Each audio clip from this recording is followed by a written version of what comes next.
Se tem um vídeo que você precisa assistir hoje, é esse.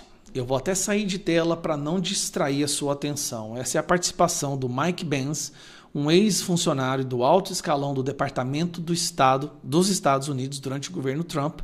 Ele era responsável pela parceria cibernética internacional de comunicação e ele participou do podcast do Joe Rogan recentemente. Joe Rogan, o podcast de maior audiência no mundo. E ele falou sobre a influência e a interferência da CIA nas eleições brasileiras. Isso aqui é um escândalo gigantesco. Vou deixar você assistir, vou sair da tela e presta atenção nisso aqui.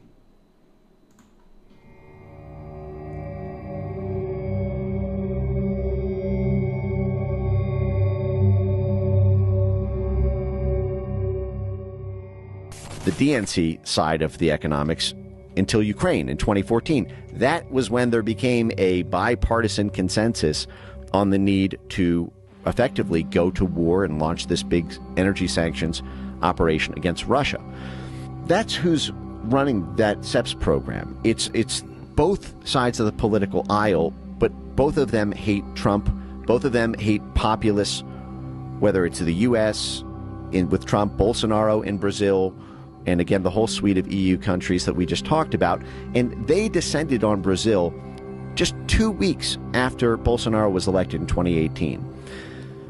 The Atlantic Council and NED held all these meetings about how Bolsonaro only won because of basically social media and end-to-end encrypted chats like WhatsApp and Telegram, and that we need to basically stop Bolsonaro's presidency in its tracks and stop him from getting reelected by creating a censorship infrastructure in Brazil that is powerful and institutionally as wide and deep as our other diplomatic work.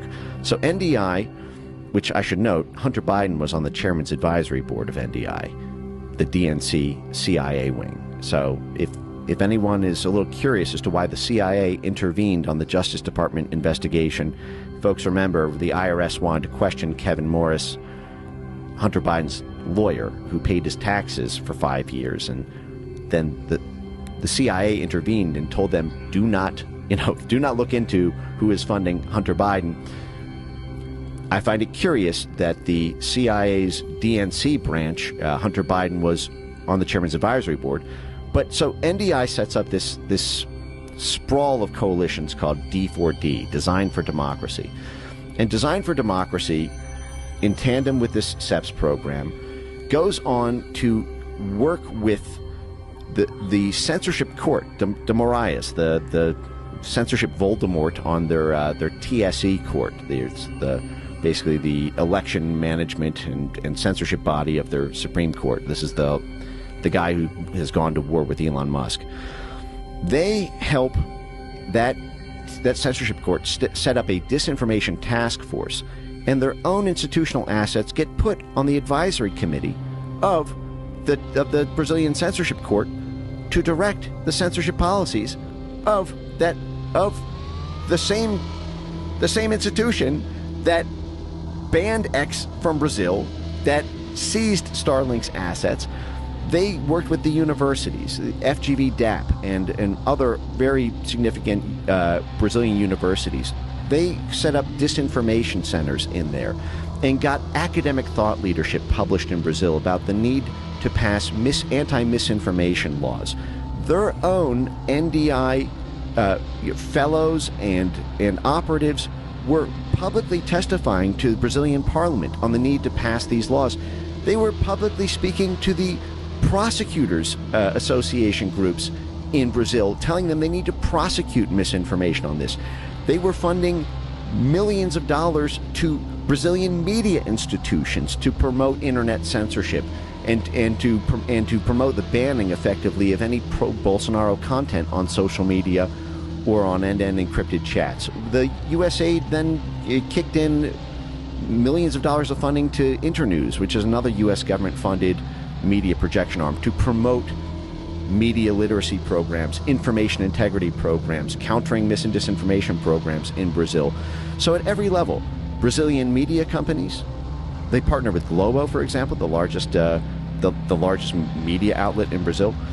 The media institutions the universities and thought leaders, the politicians, the judges. It was full spectrum. It was the same thing that we do when we try to regime change a country.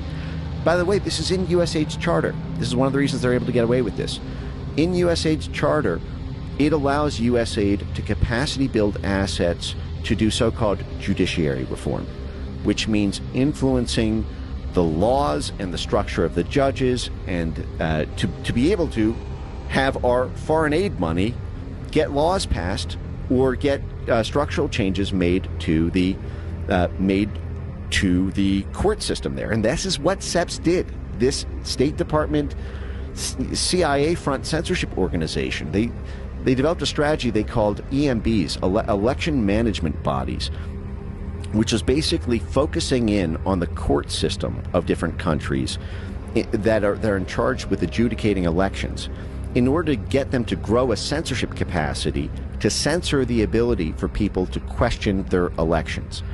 And they've had all these stakeholder meetings. Some of them are really funny. Some of them, they said, well, some of our EMB partners didn't want to actually, didn't think they could pull this off.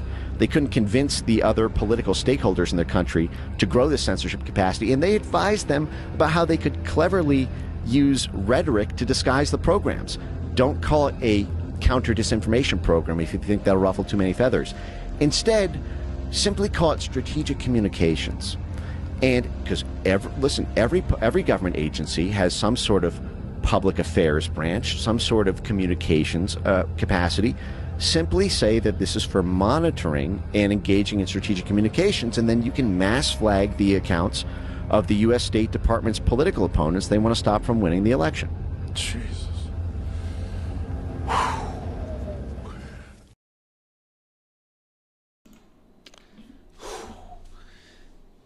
O ex-funcionário do Departamento do Estado dos Estados Unidos, Mike Benz, cita claramente Alexandre de Moraes e a parceria com a CIA na intenção de interferir diretamente com a liberdade de expressão no Brasil para facilitar a vitória de um candidato e dificultar a de outro. Facilitar a vitória da esquerda e dificultar a vitória da direita. Esse não é um cara qualquer que está falando, que fique bem claro. É um ex-oficial do Departamento do Estado nos Estados Unidos, que desenhou claramente como que funcionou o sistema, como que o dinheiro americano influenciou as eleições no Brasil. Será que foi para salvar a nossa democracia? Ele disse, 2 semanas depois da vitória do Bolsonaro, a CIA mandou um pessoal aqui. Gente, parece conspiração, eu sei.